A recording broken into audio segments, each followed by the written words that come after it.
recorded in July in a random hotel room in Mesa, Arizona, and finally being released to public ears, we're excited to present the first ever drunk podcast crossover episode featuring Mormon Happy Hour. Oh, this is the podcast where we drink with the Mormons, strange and peculiar people they may be. Come hear the stories we were taught in our childhood. Come drink and join our eternal family. Come drink and join our eternal family. Welcome to the Drunk Mormon Podcast. Welcome back, friends. This is the podcast where we get drunk and talk about people who never get drunk. The Mormons. I'm David John Banks. I was raised Mormon. I'm Lauren Sackridge, and I've never been Mormon a day in my life. And we're your hosts. Each week on this podcast, we teach Lauren a little bit more about Mormonism. Stories from the Book of Mormon, stories from Mormon church history, weird things that Mormons believe. But this week, we're doing a special new thing. I'm so excited. We're crossing over. Which not sounds like yeah, that sounds like we're dying. We're not dying. We're very happy. We are crossing over with another podcast that we respect and we really like, and we're recording in a weird hotel room in Arizona to do it. So, as we know on this podcast, we love mixing Mormon and alcohol together, but we're not the only podcast that does that. No. And welcoming Colleen from Mormon Happy Hour to the show. Welcome. Thank you. We ask everybody who comes on our podcast two very important questions. First, will you get baptized? No. No, oh my gosh. I was like, did you see my face light up? I was like, oh, we're doing it. We're doing the baptism. We're doing the baptism. Surprise. Pull back the curtain. There's the font. I was so excited. Here's your white jumpsuit. What's your relationship with Mormonism? Mm-hmm. And then what's your relationship with alcohol? Ooh, good questions. So I was born and raised Mormon with TBM all my life until about... TBM means... Oh, TBM is either True Blue Mormon or True Believing Mormon. Those are the very faithful, very active Orthodox Mormons. Is TBM. I was one of those ones as well. Oh. And up until about I stopped going to church about 6 years ago, and I stopped believing about 2 years ago. Nice. So it was a slow fade, but until the very end, and then it got real fast. And I was like, oh my God, my life is collapsing, but we're good now. Great. And my relationship with alcohol started with my relationship with my husband. Who's also here. He's our silent peanut gallery over there. And let's see, I always loved the smell of beer when I was a Mormon. Really? Loved it. Really? Okay. Go on. Because I don't know if you listened to our beer episode. We Not can't yet. drink No, it. that was the Father's Day episode. Oh, it never aired. It will one day air, but right now it's Don't like... drink beer? No, it's so hard. Well, you drink wine, so props to you. I can't do that. Great, I'm not the only one. I mean, you heard me struggling. Mm-hmm. Yeah. I was right there with you. Great.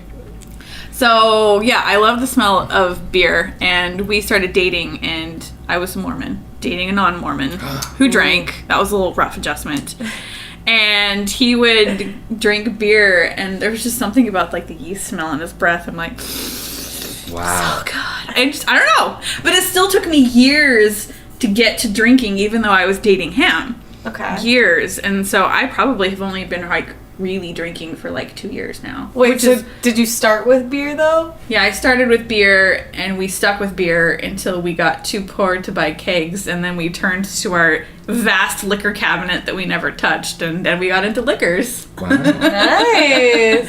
So I think there's a coincidence between 2 years not believing and also 2 years drinking alcohol. I think that's right about when that started. Okay. So yeah, that's my relationship. And of course, I do a podcast all about alcohol and Mormonism. Yeah, I was going to say, we have to add a third question, which is, tell us about your podcast. So I host the Mormon Happy Hour, which is kind of like a variety talk show, the TMZ of Mormonism, kind of. I love that. It's the shallow dive into Mormon topics. We try and keep it really lighthearted, and because there's so many Mormon podcasts out there that are like deep into like doctrine and history, and which we don't do either. No. No. I mean, we do a deep dive, but it's to the bottom of a bottle. Well, it seems like such a nice way to still stay connected with like such a big cultural thing for you, I assume, but still be able to live life Exactly. like you want to on your Yeah. own terms.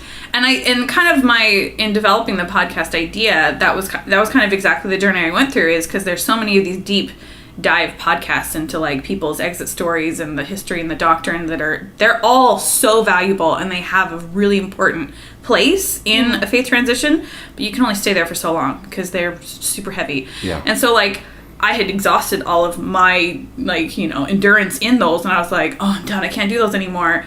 But I still want to be connected. Yeah. And so I'm like, I have to like find this healthy way to be connected to this community it can be really rough to stay in it. It can be very emotionally exhausting. And so I was like, well, like I'll just like skim social media and like whatever like hits at the shallow dive, those are the things I'm going to talk about. And so that's kind of what I do, is we take like shallow topics, like whatever hits the news. Yeah. We'll cover like, I'm talking like the national news. Sure. I'll cover those topics. And then I like to do lots of like life pro tips for other people that are transitioning out of the church and into real life. So like we talk about alcohol and coffee and tattoos and sex, a lot of sex. Holy shit. Like you don't exit Mormonism without being really fucked up about sex. Yeah. So sex all the time.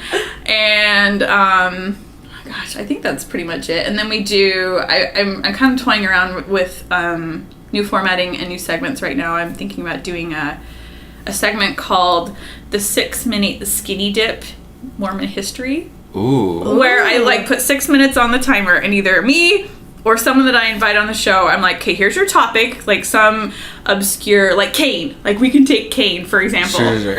And I'm like, okay, you got 6 minutes to tell me everything about Cain Mormon Cain. And just fit it in, beginning to end, 6 minutes, go. And so we just kind of like run through the topic, and then That's amazing. that's Yeah. it. So yeah, that's what I'm developing that one right now. So that's cool. That's awesome.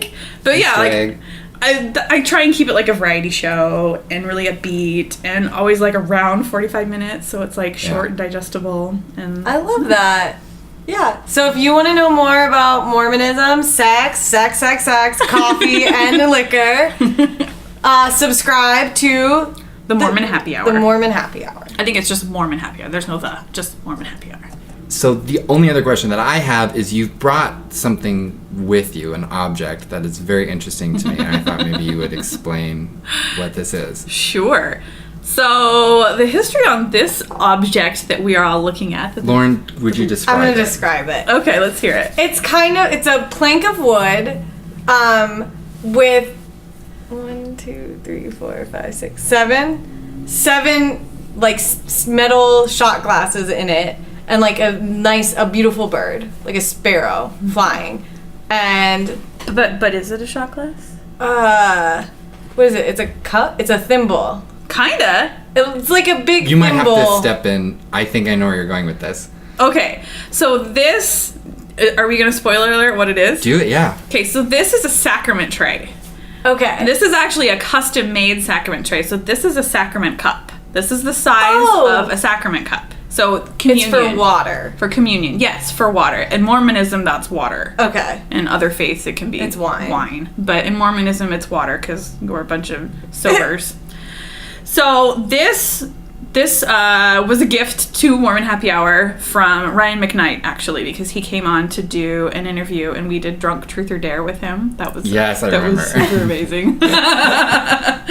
So, but he brought this as a gift to the show, so I bring it along now, and it's my tribute to Mormonism, and we put alcohol in the sacrament tray. I love it. Like a sacrilegious sacrament. There you go. I'm into it. That's fantastic. So don't tell my parents. 'Cause, No, Okay, well, mum's don't- the word. Don't tell my parents. Wait, so in temple service, this Just in, goes like, normal around? church. This in is normal just church. every Sunday. There's That goes sacrament. around. And Yeah. okay. But it's water. Yeah. Got it. Okay. Well, speaking of drinking, it's about that time. All right. So, what should we be drinking today?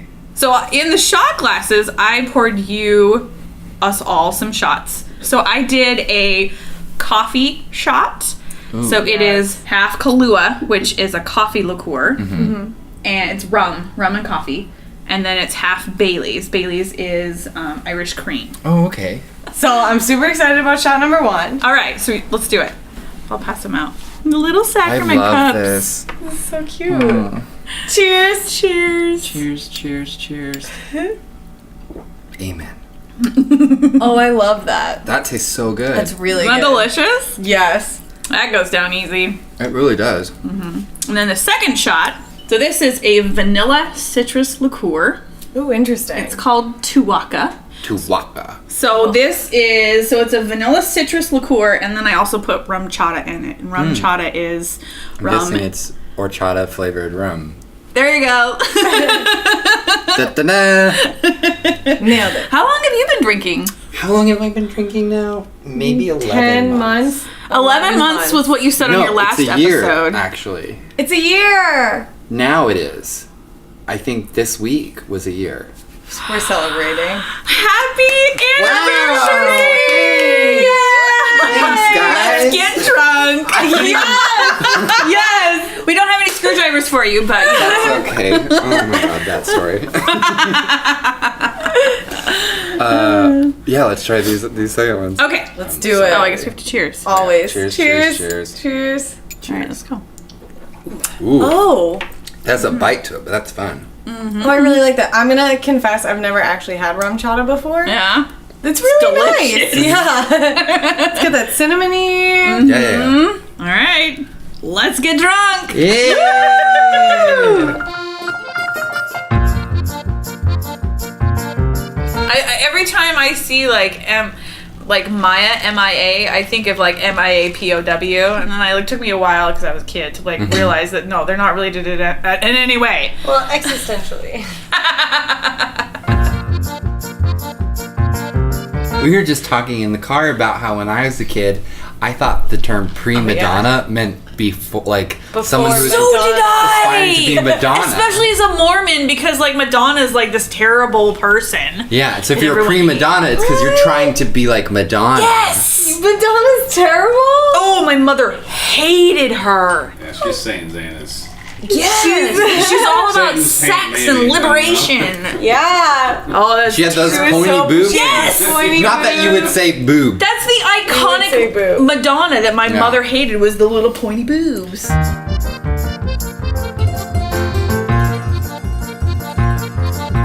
I rode in the front of an Uber and got a 3-star review, and it ruined my perfect 5 as a passenger. And what I did never you ride. do? I literally just sat in the front because I was being fucking friendly, and he was like, "Whoa."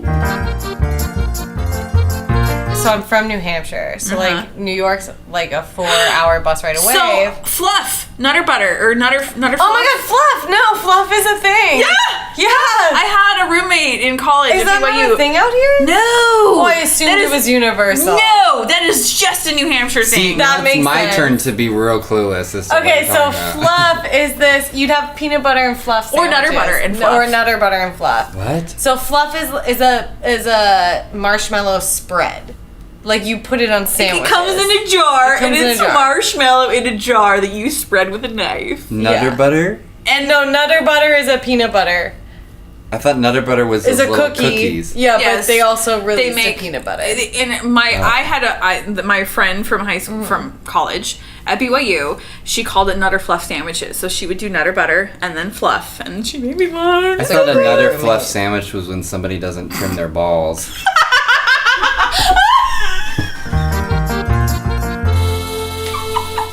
I hope we just made up a word. I'm taking term. credit for it. Vocal fry. Should we talk about what we're learning about? Oh yeah. Okay, lesson time. So it's been a while since we've talked about a Book of Mormon story. Yeah. Well, there's a great one. So we're going to teach you a story about Abinadi. Okay. And he was a prophet in the Book of Mormon. Yeah. But we're gonna roll it back a little bit. We're gonna start. There's a guy named Zenith. Great name. It's That's a great name. It's a cool name, Zenith. Is I don't- he an extraterrestrial? He's either an extraterrestrial or he's a guy who like rents you shoes at a bowling alley. That's my guess based on the Great name. radios. Yeah. But he's like neither of these in the book. No. Okay. He's a Nephite king. He's on this planet. Yeah, so the Nephites initially was just like this small group, and then Yeah. as the time go by, they expanded and they populated different places. Right. And one of the places, their king was named Zeniff. Zenith. Yeah, and he was a good king, you know, Great guy. no complaints.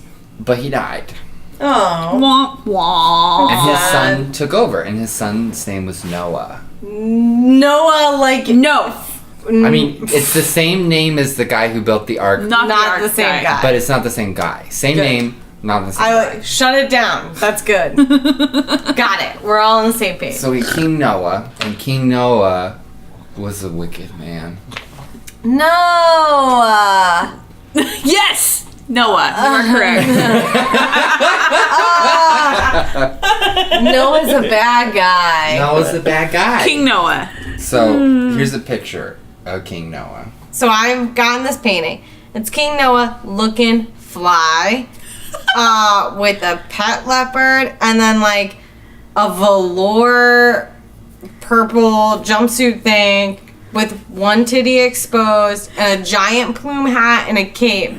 So like Giant plume. giant plume hat. huge. I'm just gonna say goals.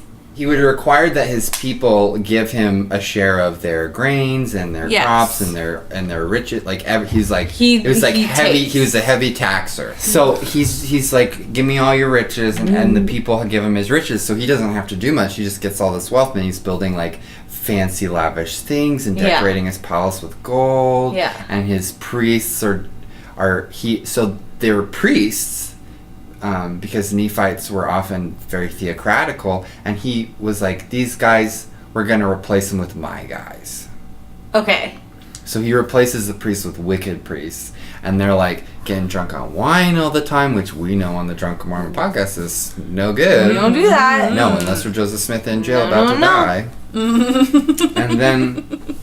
and then, so God's watching this happen, and God's like, ugh. Come on. Guys. So guess what God does? So God's like, Noah, the fuck, dude? Like, we're all trying to be righteous together. Yeah, and so he sends someone. Who does he send, Colleen? Abinadi. He sends Abinadi, a prophet. Okay. And So Abinadi's like, you guys are doing dirty. This is wrong. yeah, And so guess what King Noah does? he imprisons him. Yes! I got that from the photo. I'm not gonna lie. Because he was in Because he was in shackles. Yeah. I got that from the photo. Okay. He sent men to bring Abinadi to the palace so he could kill him. Yeah, that's what it says in Whoa, that's not in the photo. the So let's think about like politically nowadays. If you have a political opponent, what's the first thing you're gonna try and do? Make everybody else think he's stupid. Yes. So what they did is they brought Abinadi in front of the priests, and they all asked him lots of questions because they were trying to discredit him. They were trying to catch him and out-logic him. So they're asking him all these questions. Bum, bum, bum, bum, bum, and Abinadi's like, truth, truth, truth, truth, truth, and they're frustrated by it. He's so smart. And so they're trying to trick him into saying something wrong or contradicting himself, but he doesn't because he's a prophet, right? And God is with him. Yeah. And God is with him. So obviously this plan isn't working, so what's our next approach? Kill him. Yes! Thank you, Colleen. Colleen gave me hints. I'm talking about like our now political. I'm like, put a stripper in there. But that's not what the Mormons did, I guess. Like him. Yeah, I'm like, No, King Noah's like, okay, well this isn't working, so let's just kill him. wow. Yeah. And guess what Abinadi did? I don't know, he like bobbed and weaved. Well, but he didn't even have to do that because Abinadi's like, guess what? I have God on my side, and if you touch me, you will die. Ooh. Yeah. Look at the picture. Curses them. Yeah, Look at we the have picture. more What's he pictures. doing in that picture right now? He's glowing. Yeah. Is that something that happened? Like, is that... That's an artist depiction. Okay, so we don't think that people, like, possessed of the spirit But glow. no. In the story, it says that that the presence of God shone in his countenance, and it was his countenance alone that made the priests afraid to touch him. Yeah. So King Noah's like, dude, kill that fucker. I don't like him. We can't outsmart him, so just kill him. Get rid of him. So they all go, Obadiah, like, oh, but he's glowing. I don't want to touch him. Like, oh my God. And they got really scared. Yeah. And because That's it so didn't kill him. cool. And so he kept talking because he had a message to share. Yeah. So he's glowing. So God he's protected him until talking. his message was shared. Yeah, and his message was about Jesus. Well, of course. Jesus was going to be born, and Jesus was going to save everybody. This is what King Benji said. This is what King Benjamin talked We're about. still talking about Yeah. Jesus. But he also, he called the people to repentance. Yeah, because they were wicked. Which people? Everybody. All The priests, specifically the priests in I King don't know if Noah. you've met a Mormon. Everybody's wicked. is wicked. Okay, so he's like, repent. Well, and then, okay, so he's like, he finishes this message, and so everybody listens to it because they let him finish. Yeah. Because they're scared of him. And Because he's glowing. And everybody is like, bullshit, bullshit, bullshit, except for one guy. So Alma's a male priest, one of the group, and he believes Abinadi. But at this point, they've already thrown Abinadi in jail. Yeah, so Okay. they throw him in prison. So he's a convict now. He's He's like glowing. He's got God here. Yeah, and now And they're still then like, they throw go him in to jail. prison, and guess what? Now he can't vote. Like Tim the Like Toolman Tim the Taylor. Toolman Taylor. Tim the Toolman Taylor can't vote. Colleen, I talk about Tim the Toolman Taylor in every episode, and it has never made an episode to air. Because Tim the Toolman Taylor is super Republican, but Tim the Toolman Taylor can't vote because he's a convicted felon. He is. He's a convicted felon for cocaine charges, and I Shut say up. this every episode, and it never makes a single episode to air. Tim the Toolman Taylor, you can Google it. Tim the Toolman Taylor is a convicted felon. I'm just Yeah. impressed that she can say that many T's in a row while Tim the drunk. Toolman Taylor. So Benedi's in prison, like Tim the Toolman Taylor was, Exactly. but then there's this guy Alma, Alma, the priest. the priest who believed it, and so Alma Who goes to believes the him. king and he's like, "Hey, I kind of feel like me and Benedi are like friends now. You know, like he was saying all that stuff, sounded Yeah. really cool. We like him. I'm gonna vouch So for him, like, yo. like, good. and I feel like you and me are friends, King Noah, like." Oh. Because we know, like, we sit in that room together with the leopard, and Yeah. and so, like, friend to friend, can we help our other friend? Yeah. And King Noah's like, no, fuck you. What? You betray me. Now let's fucking kill you, dude. You can't Traitor. And so they go to kill Alma, What? and he runs and he hides. Well, They that's good. can't find him. Where's he hiding? Because God hides him. Yeah. Remember Alma, because Yeah. he's important in more Okay, stories. he's Put a pin hiding in right Alma. now. I'm putting Put a a pin pin. in Alma. He's in hiding. Yeah. 3 days go by. Hmm. And then they're like, okay, come out of there. Let's go back in front of the king. Okay. So it goes in front of the king, and that's the painting we just looked at. He's Yeah. shackled. Yeah. Got it. So King Noah with his big plume on his Look and head. fly. And then you have Abinadi with his dad Looking bod, shackled. like super, like muscular daddy Yeah. kind of thing going on. So anyway, so Ibra. he brings them in, and then they're standing there long enough to make a painting. Yeah. Arnold Freeberg. Yeah, Arnold Freeberg He's was very there. fast. We'll He's a give fast the, painter. We'll give the credit where credit's due. Yeah. So, and King Noah, oh my god. King Noah. Noah is like, look, here's the deal. Yeah. Just take back everything you said. Because I'm really offended by it. Yeah. By your just words. say you didn't mean it. Just say you're sorry, say you didn't mean it, Mm-hmm. and then we'll be cool, man. Mm-hmm. He seems like a reasonable guy. Guess what Abinadi did? He didn't take it back. I'm gonna say, and what I know about Mormonism, he doubled down. I like this He girl. did double down. You understand he doubled Mormonism. down. He didn't take And- it back. So King Noah's like, you have to take it back. If you don't take it back, I'm gonna kill you. And And Abinadi was, what was he willing to do? Die? Yeah, he's willing to die. Rather than take it back. Rather than take it back. Because God had sent him to say it. He had a mission. Yeah. Does he die? Oh my god, they freaking kill him? You can tell her how. Guess how? The leopard eats him. No. Here's a picture. Oh my god, they set him on fire. They burned him. Isn't that horrible? That is horrible. That's not what I thought was They going to tied happen. him up. They whipped him. And then they tied him to a stake and they burned him to death. Hashtag violence. Yeah. In the Book of Mormon. Abinadi is like fucking Salem witch trials tied to a post. Yeah. Joan of Arc. Uh-huh. And in his last breath, he prophesies Ooh. that King Noah, for his wickedness, will also die in flames. Dun, dun, dun. Pretty badass. Yeah. Like, that's a pretty bold that's call. A good way, yeah. You know, like, because that'd be really embarrassing if that didn't happen. Yeah. Well, he's the prophet. He's dead. It's okay. So he's dead. Moving on. So Benedict's dead. Alma is in hiding. Yeah. And Mystical hiding. King Noah and his wicked priests are free to do what they want. That's unfair. Yeah. But sometimes that's how life goes, you know? This sucks. So, like any good story, things start to get more complicated. Yeah. Some of the Nephites sort of witness all this and were like, I don't think King Noah's that good of a dude. Yeah, you just killed this guy And so violently. some of his citizens sort of start to form a rebellion and they're like, we're going to kill this guy.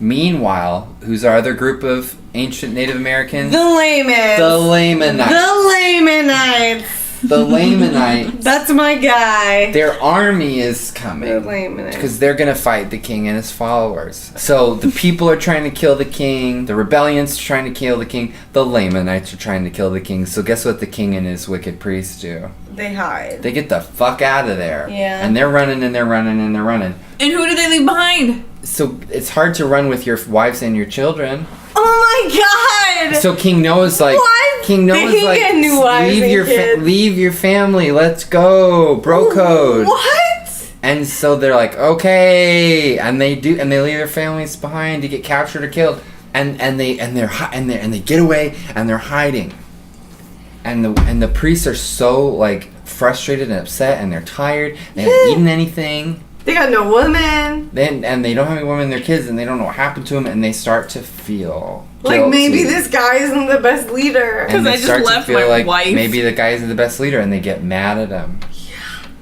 And so guess what they do? They kill him. Guess how? They fucking burn him. They burn that motherfucker They to the burn him. ground. And so in some crazy coincidence, Look at that. Abinadi's prophecy comes true. There is a God. And the priests that were with him, angry with Yeah. King Noah, they burn him to death. Did they burn him because it was prophesized, And then- or and was then they- prophesized because Because they were burned pissed. him? Yeah, and then they try We to go don't back to know. their families. Oh, they try to go back. Yeah. Yeah. How is that successful?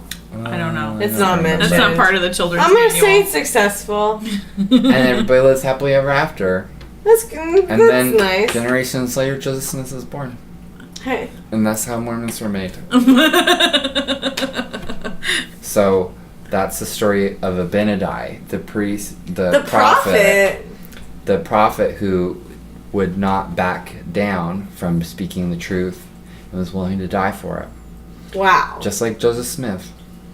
Just Wait, are we still going with the myth that he was martyred? Because you can't when he was martyr shot yourself out of window. with a gun in your hand. That's not martyr. Oh. I feel like he should have died like in a religious thing, but he didn't. He died in a jail. In a shootout. In a shootout. Yeah, like Did you know who else was in jail? who? Tim the Toolman Taylor. Tim the Toolman Taylor. He wasn't in jail because he sold everybody else out, but he is a felon.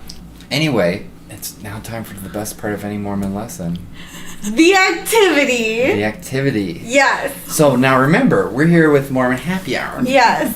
And Mormon Happy Hour talks about lots of current topics, but one of the ones they've been doing a lot of recently, which is one of my favorite segments, is they talk about Mormon sex myths.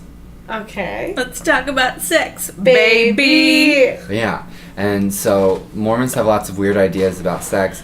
Mormons also have lots of weird Loopholes for sex, which has led to the creation of new terms to describe sexual activity, behavior, or attitudes. Oh, okay. So I asked Colleen to bring sex myths to our podcast from her podcast in the form of our activity. Yes, cool, yes. This has nothing to do with a bit. I don't care, I'm into it. Fuck yeah. So, the game is Mormon Sex Myth Balderdash. Yeah. Yes. So, we are going to read the terms that creative Mormons have come up with to create loopholes in what God can and cannot disapprove of when it comes to the strict sexual activity of young adolescent horny Mormons. Which we'll go into at some point in a full Okay. episode about sex. But this is a really good Let's just stick the tip in.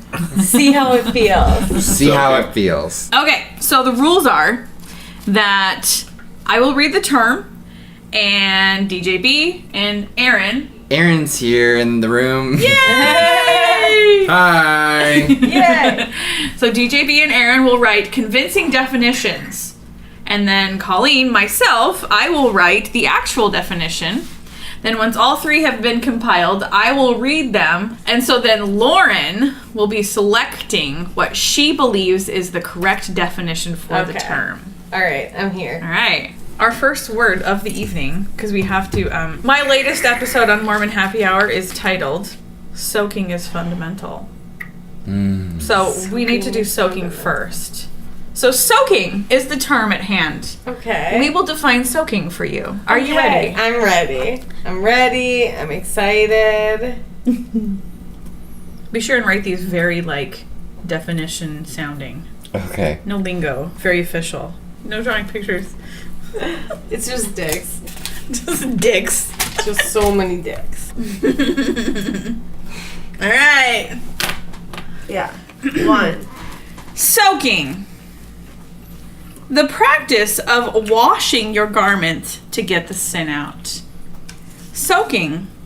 Instead of performing oral sex on a man, the woman dribbles warm saliva from her mouth onto the penis without actually touching it. Soaking.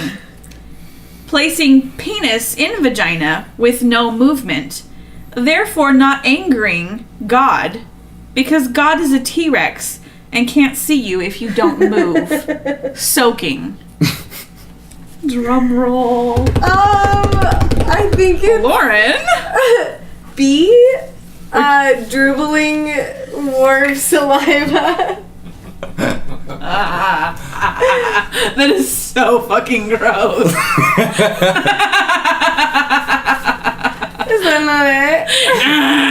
That's me. I made that one up. You're not really all that wrong either. So the correct definition of soaking, because remember, soaking is fundamental. Yeah. You need to remember this going forward. Soaking is fundamental. Placing penis in vagina with no movement, therefore not angering God, because God is a T-Rex and can't see you if you don't Yeah, move. so you just stick it in. But and then you soak. Like all of it? Yeah, and you just marinate. You don't But suck. there's an initial thrusting. That's motion. it. That's it. You just do it once and then you disappear because you stop moving. That's ridiculous. The God thrusting is sees the that trick. one. All right, so now we have covered soaking. Are you ready to graduate? Yeah, I'm here. All right, we're going to graduate to the next term. The next term is earthquaking. Earthquaking. Soaking is a very ingenious loophole, but it also sounds absolutely terrible. Right? Like, So here's the thing, is that first-hand testimony and experiences of soaking are very rare. Also, who's going to admit to that? If that's what they do, then obviously they have a lot of shame about their sexual behavior. That's like doing a survey to ask how many Americans are gay in the 1980s. They're not going to say. No. All right, are we ready? mm-hmm. Earthquaking is when two people are selected out of the group to make out in a closet while the rest of the party jumps and shakes the floors and walls. Interesting. Earthquaking. Soaking, while someone below kicks the mattress to simulate sex, making the movement not voluntary, thus not a sin. Oh my god. Or earthquaking, placing the penis between the butt cheeks of a partner so that when they flatulate, it vibrates the penis. Earthquaking. Oh damn. Okay, hold on.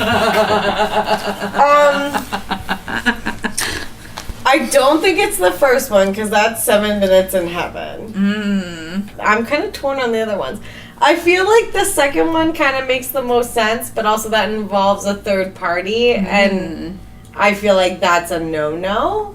But also the third one, I don't know what the sexual gratification of that is. So I'm gonna go with B. It's when you're soaking and your wingman comes in and shakes the bed. You're correct! Oh my god! That's a thing also? Yes! That's a good friend. That's a good friend right there. We're pissed off right now. Hey, tit for tat. If you do it for me, I'll do it for you. That's a good friend. Also, I love college students that have bunk beds because that's what would be required Yes, to do that. you have to have a bunk bed. All right, you ready for another one? I'm ready. I'm learning. The next term, boys and girls, is bagpiping. Oh god. I'm learning so many new things. Try them out with your friends. I'm gonna put these in my Tinder bio. Interested in Innocent, soaking, earthquaking. bagpipe. You're gonna be my Bagpiping. earthquake baby. My earthquake wingman. Yeah, as long as I get to, get some visual candy from whoever you get. All right, are we ready? Bagpiping. Is it male places penis in the armpit of female, who squeezes while male thrusts in and out until ejaculation? That can't be it. Bagpiping. Fingering the anus while giving a blowjob and squeezing their testes. Okay, that's complicated. Bagpiping. Blowjob through the garment to keep the sin out. Okay. What say you, Lauren? I feel like it's the armpit thing. I feel like that sounds like the most painful of all three, but I feel like that's it. You're correct. Oh my god! Oh my god! I wanted that to be true so bad. That's the most painful of all three of those things. You want to know the worst part about that? No, yes. So the way this was discovered at BYU is that poor girls were ending up in the student health center with STDs in their armpits. No way. Yes. No way. Oh, no. Oh my god. So bad. What a great activity. Well, that's our activity, That's and that's our- our lesson this week. That was so much fun. I had a blast. Thank you so much, Colleen, for coming on. Thank you. Thank you for Yeah. making our activity really fun and raunchy. I did. Thank you for upsetting some better of on our this more activity. conservative listeners. That You was have fun. conservative listeners? I don't know, Maybe, not anymore. If you're a conservative listener, There's the door. No. Please write in and complain. slide into our DMs. Address it to Drunk Mormon. podcast. Not that other one that we may have mentioned earlier. Yeah. But we do want to mention that one because we've enjoyed having Mormon Happy Hour hang out with us Yeah. Well, thank you. in our hotel room today. Yes. It's been good times. Even though we're all now melting because hashtag podcasting problems. It's Yes. Arizona, and we turned the AC up to record, and now I'm like dying. It is really hot. Yeah. So, where can people find Mormon Happy Hour? We are on iTunes, so if you put in Mormon Happy Hour into the search in any of your podcasting apps, you will find us. We are also at angelsonfire.org is our website, and we are also on Facebook. We have a group that's a whole lot of fun because we basically keep this going at all hours. Awesome. And we're also on Instagram and Twitter. What's the handle for those? Just Mormon Happy Hour. Okay, great. Great. Of both of them at Mormon Happy Hour. And we have a Gmail, mormonhappyhour@gmail.com. If you want to send us any hate mail, I'll be sure and trash it. Or read it on the air because that sounds fun. Well, we're on Gmail, Drunk Mormon Podcast at Gmail. Yep. It's too long for Twitter, so it's Drunk Mormon Pod on Twitter and Instagram. Mm-hmm. And if you have any You can questions, follow us on corrections- Facebook. Oh yeah, we're on Facebook too. The Drunk Mormon Podcast. But for now, I'm David John Banks. I'm Lauren Sackwich. And I'm Colleen Payne Dietz. And now we bid unto all Farewell.